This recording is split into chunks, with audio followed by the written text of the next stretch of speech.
Hello folks, I hope that you are having just the best day in your life today.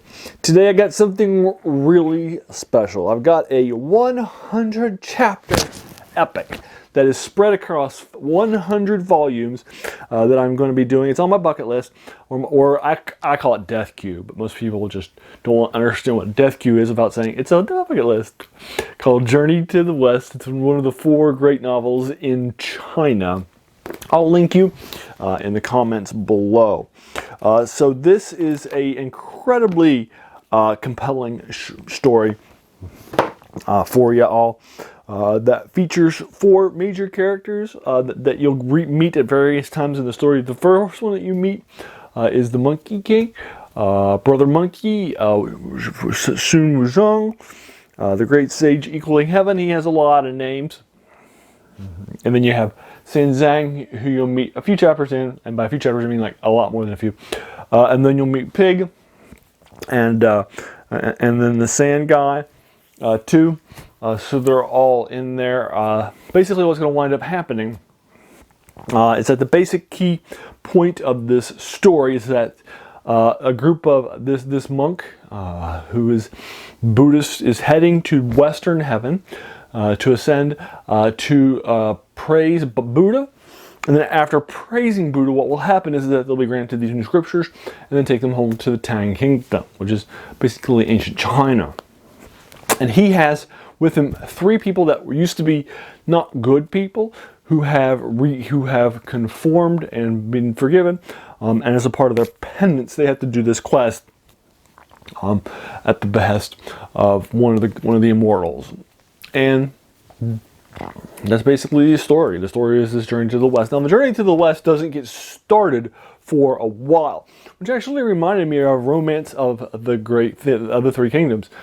In there are 120 chapters, and the first 80 of those chapters are the pre-3 Kingdoms era, that just tell you about how it gets kind of started and sets it up. And then there's only 40 chapters. Just 1/3 of the book deals with the 3 kingdoms, which tells you what they already care about, right? And the same thing's true here. You don't get started with the Journey to the West for chapters and chapters. This book cares about Monkey King. Monkey King is clearly the most popular and key character from this story. This is hugely influential. You see it in board games, video games, movies. That chronicle Journey to the West. I've always wanted to read it. I want to read all of the great novels. This is my second one. I've already read Romance for the 3 Kingdoms, which I loved. But man, that was a commitment. It took a lot of time.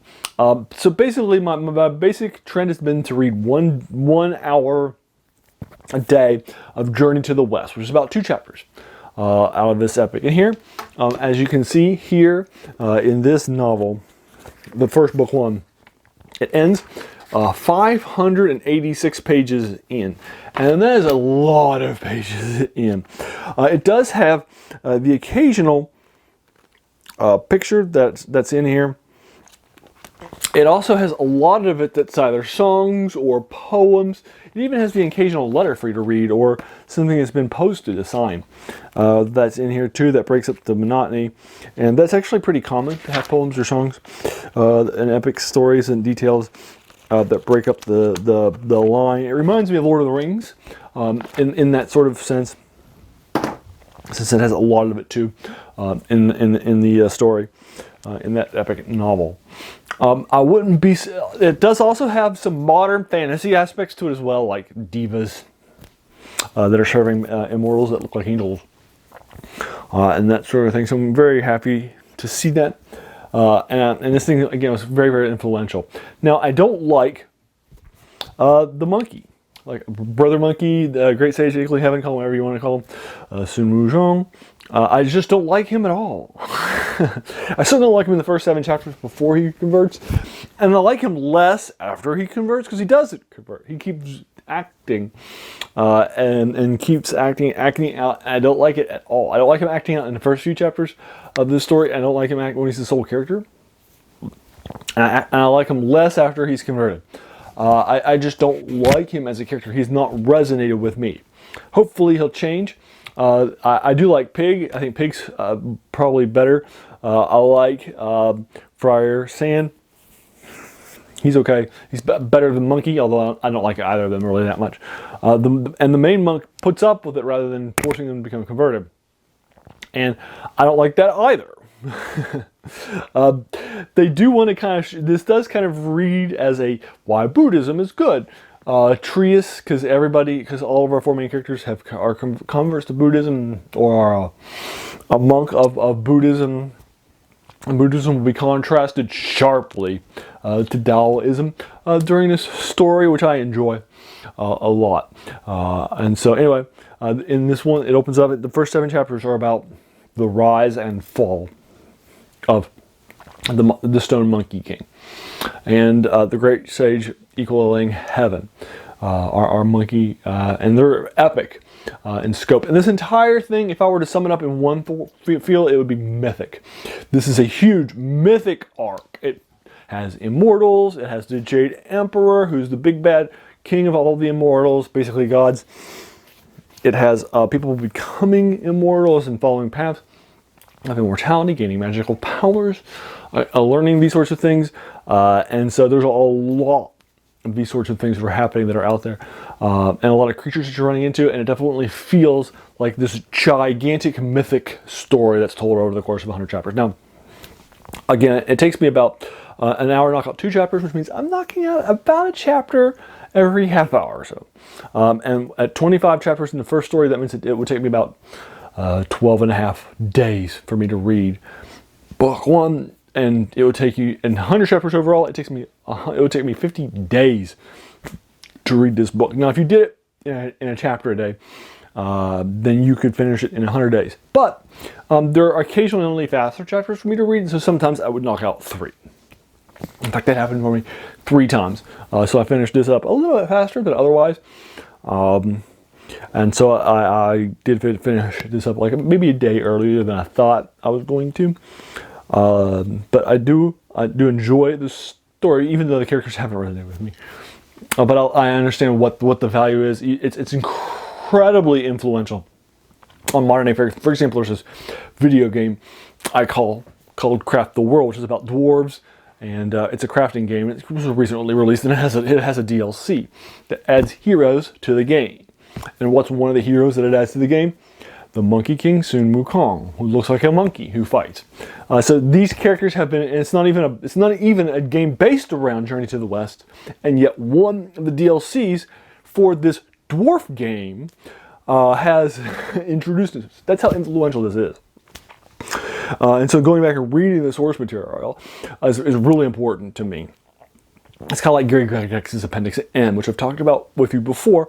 But basically what wound up happening is that in his Dungeon Master's Manual for his introduction to Advanced Dungeons & Dragons, he has an appendix where he chronicles all of his influences that influence the game and that sort of a thing. And I enjoy going back and seeing where all these influences come from and rereading these sorts of things.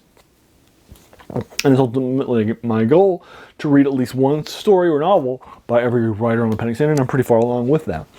And then it's also, my goal to go back and read these influential, epic stories, novels, poems, and that sort of thing. And I've read the Nibelungenlied.